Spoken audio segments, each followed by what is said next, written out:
What's good? It's your boy 2K here. Shout out to the movement and everybody who's moving with us. Y'all see the title? Did Sergey Lipinets really beat Mikey Garcia last weekend? And I'm not gonna call my man Limp Nuts or Limp Dick in this video because he earned his name back, right? You know what I'm saying? Y'all know how I do shit. If a motherfucker fucking up, or if there's a fighter out there that's being highly touted for absolutely no reason, hasn't proved his worth, I'll take his name from him. But if they do prove their worth, I have no problems giving that fighter their name back. They have proven themselves. And last Saturday night, Sergey Lipinets proved himself, therefore he gets his name back. He made a hell of a count of himself, right? But the question is, did he really do enough to beat Mikey Garcia? And the answer's a clear no. Absolutely not. You know what I'm saying? Now, the judges had it 116, 111, 117, 110, right? Times 2. My scorecard was exactly what the other two judges had it, 117, 110. Remember, Sergey Lipinets did some good things. This is actually the type of fight where you're looking at the fight, and it's a good fight, right? You're like, damn, dog, you know, look at the shit that's going on, and look at what Sergey Lipinets is able to do in there. Look at what Mikey Garcia is doing in there. It's a good scrap. But your scorecard should definitely read Mikey Garcia winning rounds that could have possibly been close, right? Because he's doing a little bit more. Also, you got to take into account that he knocked him down. So that's going to sway the scorecards by a point. So, as Sergey Lipinets did do some good things, Mikey always did a little bit more in each round, right? He had the crisper shots. He landed the harder shots, right? Mikey Garcia commanded the ring a little bit better than Sergey Lipinets. He showed that he was a much better fighter mentally and physically, in my opinion. Definitely mentally. And that's another thing that a lot of people don't take in consideration is who's winning the chess game, right? Cats watch a fight and they're watching a fight. But this is chess, dog.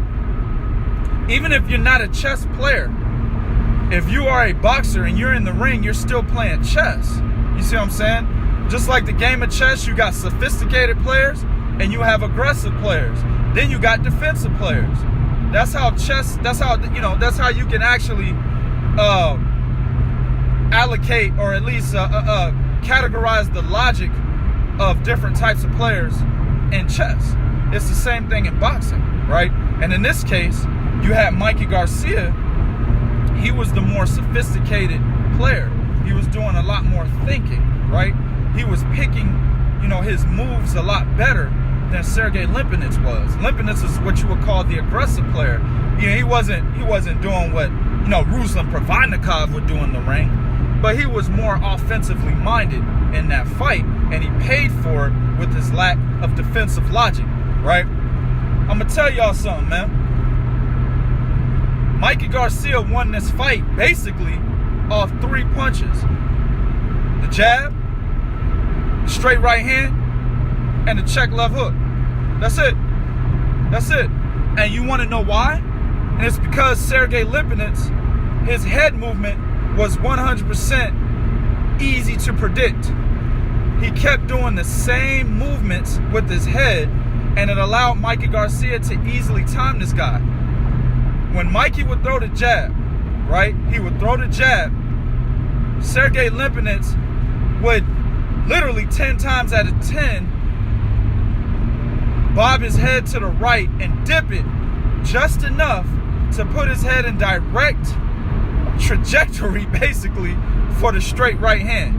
And that's why Mikey kept throwing the jab. Each time he'd throw the jab, he'd watch how Sergey would dip his head to the right. Mikey would then follow up with a straight right hand. That's why he was able to land it almost 100% of the time until later on in the fight when Sergey finally figured out, yo, let me put my goddamn left glove up because he keeps killing me with the straight right hand. So what Mikey did instead was like, all right, I also noticed that when he jabs, he likes to drop his straight right hand a bit, right? And also the way Sergey Lipinets stands, he kind of stands with his left shoulder facing his opponent, and he's already dipped to the right to begin with. That's how he's actually standing, and that's how he's actually coming forward against you, right?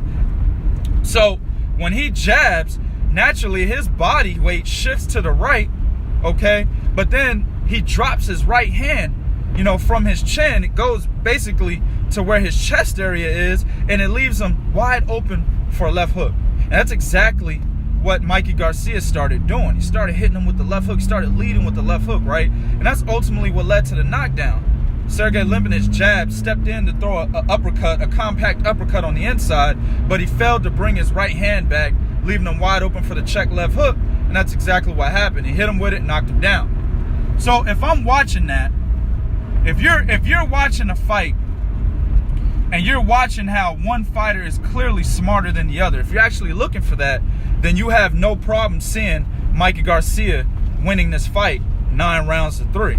You have no problem seeing that, right? And it's literally just a testament of, damn, Sergey Lipinets did a good job. He has an excellent jab, right? He has pretty nice volume. One thing I will say about Lipinets, I don't think Lipinets is dumb as fuck at all. He's not a dumb fighter at all. He's just not as smart as Mikey Garcia. One thing he did, he would feint to the body, right? And he would make Mikey Garcia bite on that. So Mikey would drop his guard a little bit.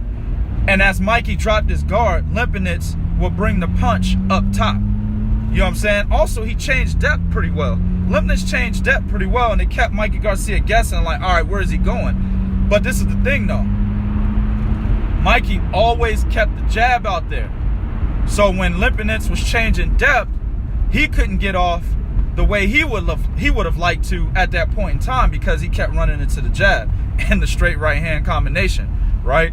But it was nice to see Lipinets do something like that, and it was something that I didn't expect, because against the Asian cat, the fight before, I think his name was Akihiro Kondo, I believe that's his name.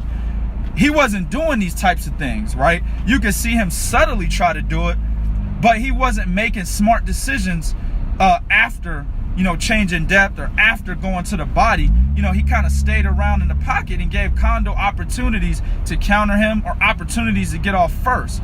And that's another thing Mikey was doing very well. He was getting off first. So you got to watch these types of fights. You got to know what to look for. You got to understand the difference in IQ. And that right there will give you the ability to see things that most people don't see. You know what I'm saying? So I had Mikey Garcia winning 117-110. I had no fucking problem with the decision. While I think Lipinets did a lot of good things in there against Mikey, especially a guy that only had 13 wins, you know what I'm saying, to his credit, Mikey Garcia was clearly the better fighter. Like I said, he won the fight off of 3 punches. And that tells you right there how much smarter he was, and how much Sergey Lipinets was not able to adjust when you got a fighter doing the same 3-punch variation on you, and he's very successful. Even one of those 3 punches was able to knock you down. You know what I mean? You got to have the IQ to be able to adjust, and Lipinets just didn't have it. So that was an easy decision in my opinion for me, but it was still a good fight. Lipinets, in my opinion, understand that in place of Mikey Garcia, prior to those two coming to, you know, negotiations and actually agreeing to the fight, that was supposed to be Adrian Broner, people. Adrian Broner and Sergey Lipinets were this close. I know you can't see my hands, but you can understand based on my voice. They were this close to making that deal, getting it finalized. But it fell apart, right? I think it was because the IBF wouldn't sanction the fight, if I'm not mistaken. I think that's what it was. But they were very close to getting that fight made. And the Lipinets that I saw, I don't think Adrian Broner can beat that Lipinets. You know what I'm saying? I think Broner gets beat, dog.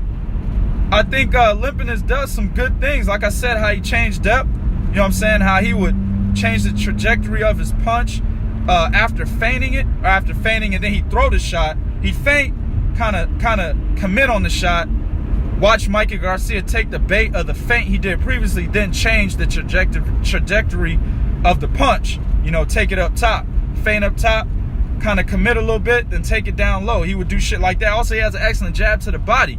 I think he has the IQ to beat Adrian Broner. Not saying Adrian Broner is a dummy, but Broner is like, you know, he gets complacent. That nigga gets complacent in the ring when he has no reason to be complacent, right? That nigga gets comfortable and, you know, feels like he's the shit when he losing fights.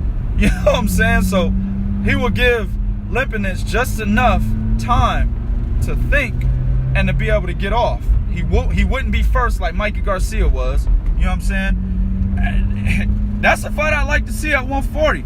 That's a fight I like to see at 140. But then again, like I said, you know, Adrian Broner, in the past when I covered this, I think he was going after Lipinets because he had a title.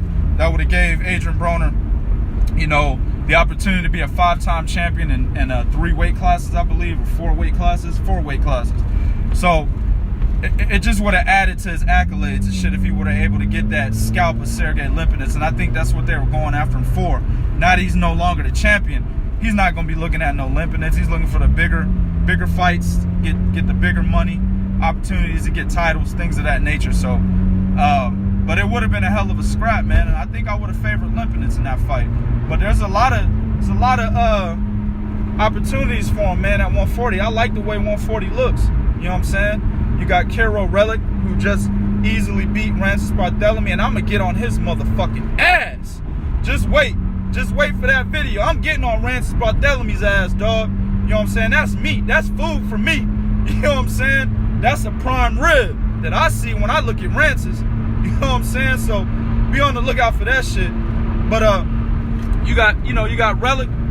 You know, you got Regis Prograis in there. You got fucking the winner of Jose Ramirez and the Amir Imam and even the loser. Because those two guys are pretty decent fighters. You got Poster, you got Antonio Orozco, you got my motherfucking dude Josh Taylor out in the UK. And then now you can put Sergey Lipinets there and Mikey Garcia. It's an excellent little lineup at 140, man. You know, on 140 at one point, we were like, that division's kind of open now. Terrence Crawford is gone. Some nice dudes down there, man. You know, it's slowly heating up. So we'll see what happens in the future. All right?